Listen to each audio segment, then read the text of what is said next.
liquid that oceans are made of. And it fills endless depths.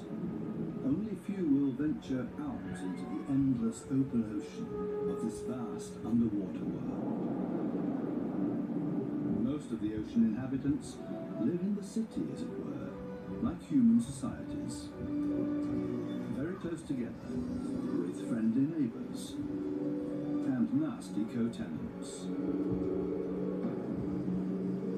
While dangerous robbers lurk around at the edge of town.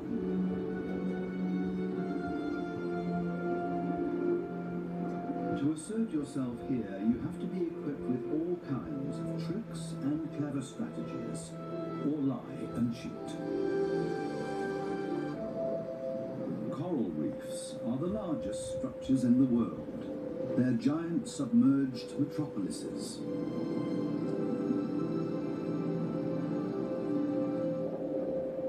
Millions of different inhabitants live in these cities. A universe with coral palaces and soaring towers.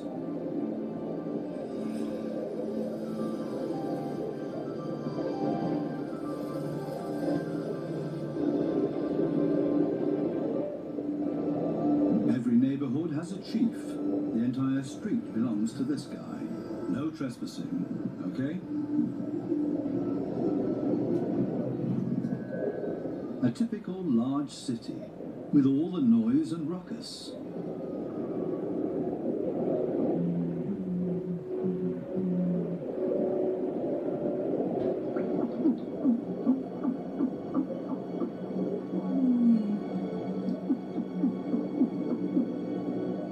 Even this little porcupine fish bleats around. It creates this sound with its swim bladder. Two small harlequin shrimps are nibbling on this blue sea star.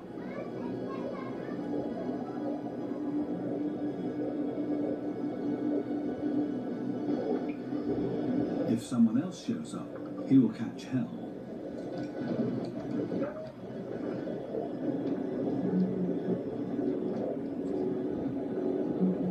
Another harlequin shrimp busy pulling a bite out of a sea star.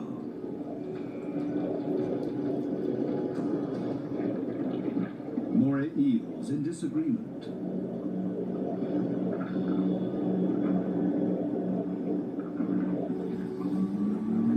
A scorpion fish shuffles across the ocean floor.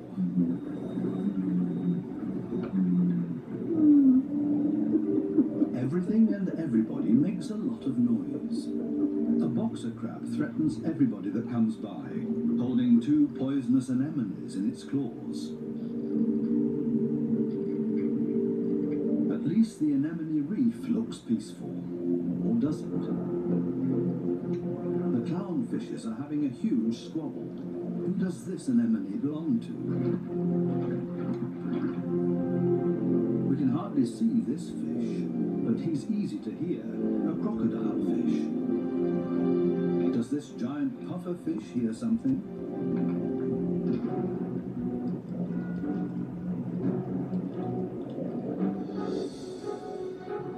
It's a ray that's getting away. A dispute amongst the members of the cichlid family. Who is stronger, and especially who is louder?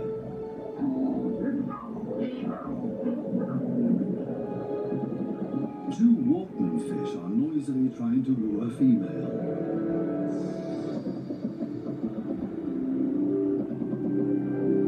Big city noise everywhere, especially when a large structure is being torn down. Everybody lives in their own way in this noisy metropolis. Some hover above it all, but others are more down to earth and literally live in the coral sand. These goatfishes, for example, they plough through the ocean floor and catch smaller animals between their teeth. They use their barbels like a dowser. With them, they can detect even the weakest electric fields that point them towards small prey.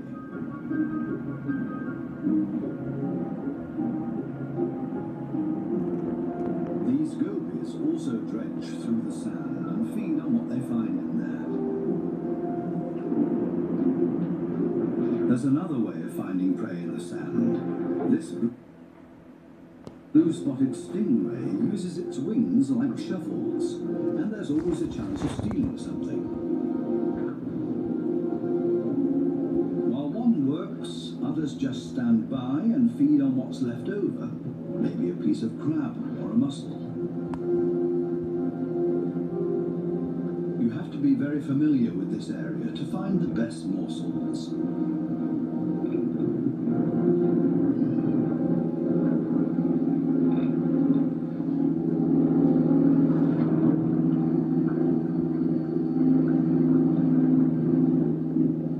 This triggerfish uses a strong stream of water. The fish blows away the sand to unearth whatever is hidden inside it. Others are quick to steal whatever they can.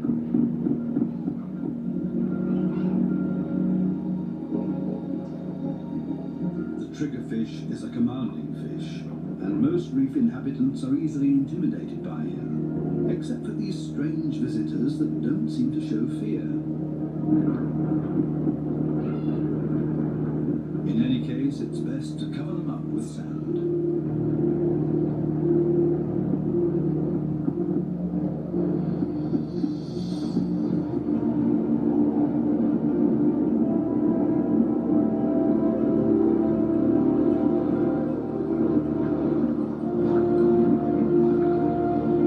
It's not easy for a small fish in a big city. There's always somebody with bad intentions, and you have to be extra careful not to get swallowed, like these moon wrasses, for example. So it's always safer for the smallest among the reef inhabitants to show up in schools. It's difficult to keep an eye out for only one little fish, and as a result the predator often grabs blindly at nothing and comes up empty. To show up in a big mob is always safest. Others are easily distracted at the sight of so much prey all at once. This easygoing giant pufferfish would never have a chance here anyway. Being part of a school of fish is always the best protection from predators. The slow ones are being ignored. No danger here.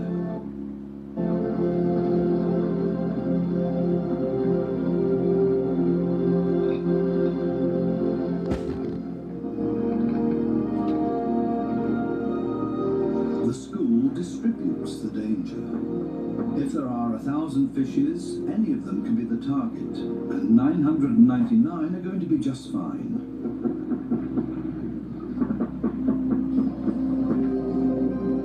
But what about loners, or those that live as a couple?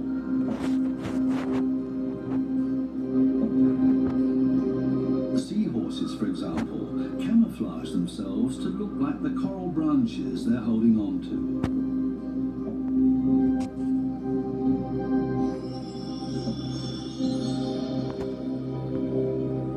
Even more difficult to see. Where is the animal here?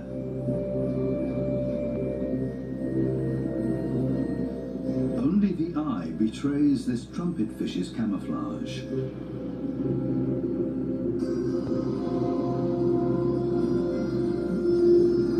They do everything to not look like themselves. Ornate ghost pipefishes. They're inseparable, a couple. The female is already carrying eggs in her extended belly. Before long, the male will fertilize her eggs. They are still regular fishes, despite their unique costume. This one looks like torn-off seagrass. The spiny waspfish rocks back and forth in the current.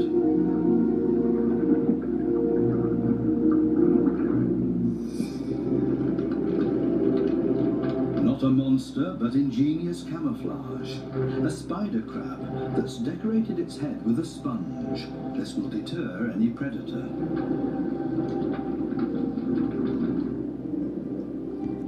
Another great camouflage, a barrel decorated with rocks. Only the movement of the gills betrays this stonefish.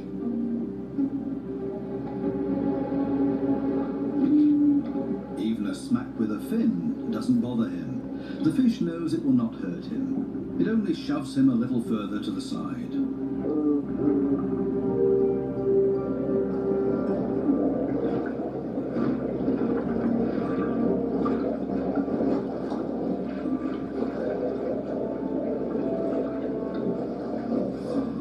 Similarly tough are its cousins, the scorpion fishes. They lie there as if dead, especially when others around them freak out. And even when moray eels fight with lionfishes for food.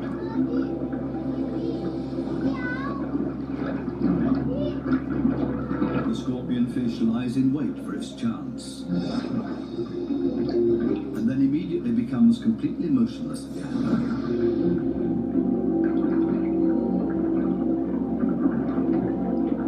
The only difference is that it raises its dorsal fins with the poisonous barbs inside. It's completely still, but now also armed. This large anglerfish virtually blends into the background tangle of algae and leaves. Right now, the anglerfish is on high alert. It ejects a large cloud in order to throw off predators. It's not the time to feed or catch anything. Its angling rod is lying flat on the fish's back. The white tip at the end of the rod is used to lure prey. The anglerfish feels threatened by something. Finally, it gives up its camouflage and moves further over, using its fins to float. As soon as the fish retracts the fins, it sinks to the ocean floor. Anglerfishes come in all kinds of shapes and sizes. Their trick is ingenious, using the angling rod as a lure. And every curious little fish becomes dinner. Many animals, including ocean inhabitants, communicate with a mixture of sounds and behavior. Everybody has to look out for their own survival in this metropolis of ocean inhabitants. But it seems maybe not quite everybody does it by themselves. The partner goby has come to an agreement with two pistol shrimps. The goby keeps an eye on things while the shrimps keep maintaining their home. Larger rocks at the entrance are ideal for securing it.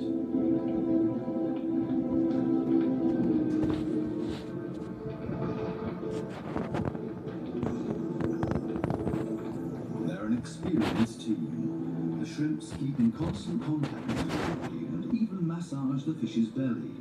The goby will get nervous without these gestures from the shrimps.